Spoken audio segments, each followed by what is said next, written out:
কি ব্যাপার? এগুলা আবার কি মাটির তলে? চাঁদির মালা, পাথরটা আবার সোনার মতনও লাগছে। এগুলা মনে দামি জিনিসই আছে কিছু। পরে জমি, এত দামি জিনিস আর পয়সা না যায়।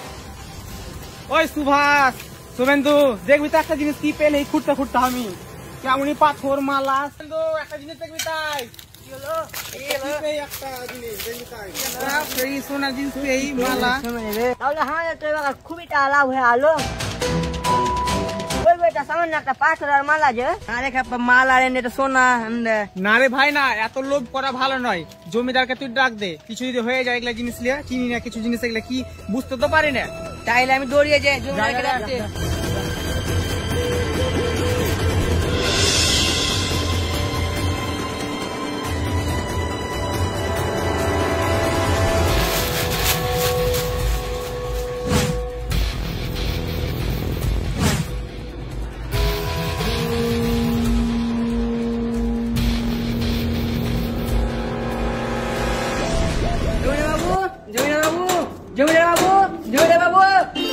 কি হলো? সব কাজ করা হয়ে গেল নাকি? বাইরে খুলেন, দরজাটা খুলেন, কথা আছে।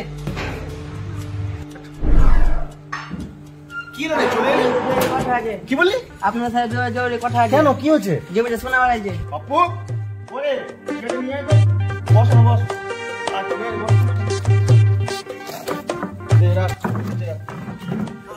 হ্যাঁ বল, কি হয়েছে বল। আপনার জমিটা সোনা মালা আছে। কোথায়? কোথায় ওটা? এই জমিতে? হ্যাঁ। কখন ওটা বেরোলো? আজকে। আজকের? চল দেখে আসি। পাপ্পু বাইকটা বার করতে। চল বাইকটা।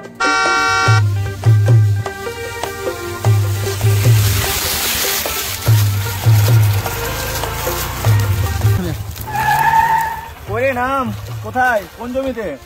এই জমিতে। আরে এদিকে আয়। ওরে কোথায় সোনাটা কোথায়? এই বাবু ছাত্র খাটা, এই আমার সাথে আয়।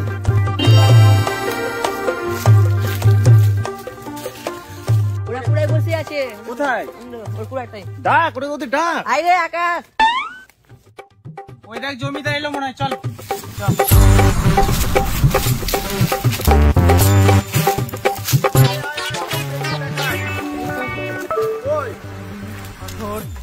আর কি পেয়েছিস?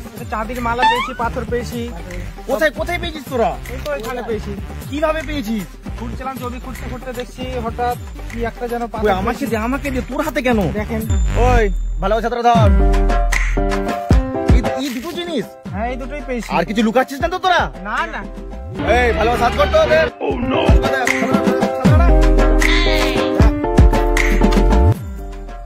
বাবু আমার কাছে আর কিচ্ছু নাই। বাবু একটা আন্ডা ছিল তো।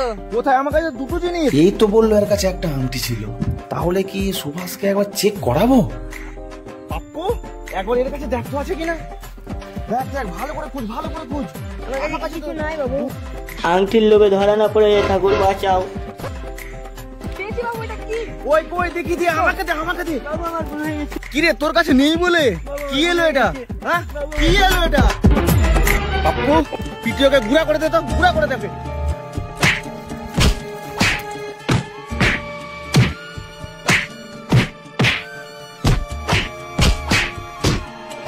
তিনটে জিনিস ছিল তো, পাথর, আংটি, মালা। হ্যাঁ।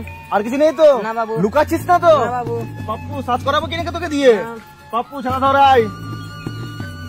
ধর ভালো করে ধর।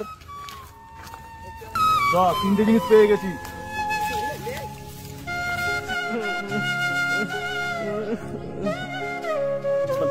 কি দরকার ছিল ভাই লোভ করা? লুকালি কি করতে ওটা? দেখলি তো আমি তো দিয়ে দিলাম, দেখলি। শুভেন্দু ওকে উঠা, চল ধরে নিয়ে যায়, বাড়ি নিয়ে যায়, দেখি উঠতে পারছে কি ভালো করে।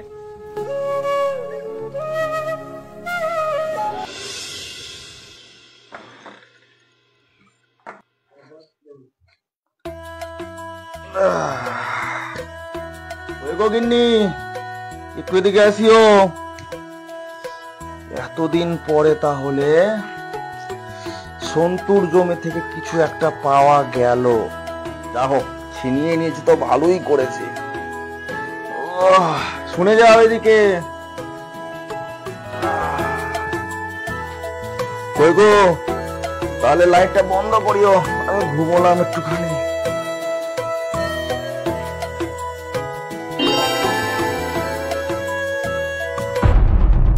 ওরে দুষ্ট জমিদার, তোর সর্বনাশ হয়ে যাবে।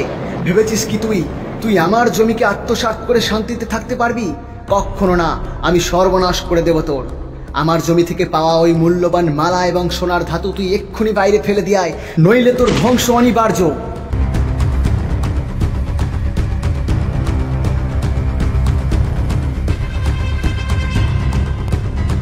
এ কি স্বপ্ন দেখলাম আমি? এটা স্বপ্ন তো আমাকে হুমকি দিচ্ছে।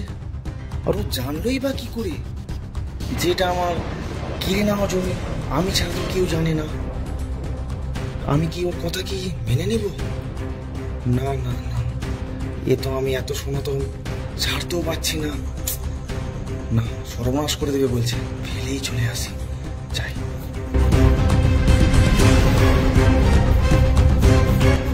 সন্তুর কাছ থেকে ছিনিয়ে নেওয়া জমির এই সম্পদ নিয়ে জমিদারের রাতের ঘুম উড়ে গেল। কেনই বা উড়ে গেল তার ঘুম? কেই বা তার স্বপ্নে তাকে হুমকি দিয়ে গেল? আর কে এই সন্তু? আর এই মালাতেই বা এমন কি রহস্য আছে? জানতে হলে দেখুন দ্বিতীয় পর্ব এবং যুক্ত হয়ে যান পাওয়ার অফ ভিউয়ারে। Thank you so much.